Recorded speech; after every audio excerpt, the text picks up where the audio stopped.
จะได้เมื่อยบ่เอากวาดปั๊บโซ่เบิ้งกวาดโกโซ่นี่ขบวนแห่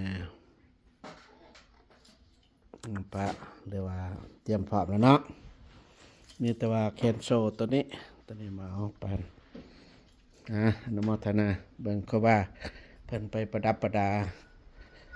เสียงซี่เด้อเสียงซี่เสียงโซ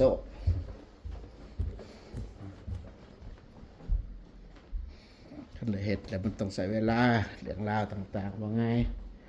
เฮ็ดรถแล้วบ่ได้ไปจะได้ฮอดใจละโอ้โธ่มันเฮ็ดพิลึกได้นี่คือว่าเพิ่นประดับประดาเตรียมพร้อมหน่อไม้น้อยเดียวงานมาบ่ไรว่าฮะจะหน่อไม้น้อยเดียวต่อไปยังหน่อยเนาะบ่ไรเนาะเอาไปเอาตืมแล้วขันบ่ไรโมนี่บางเทียก็สิเคนโซเนาะ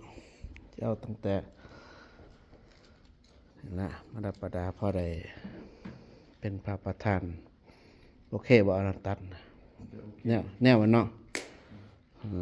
โอเคฮะ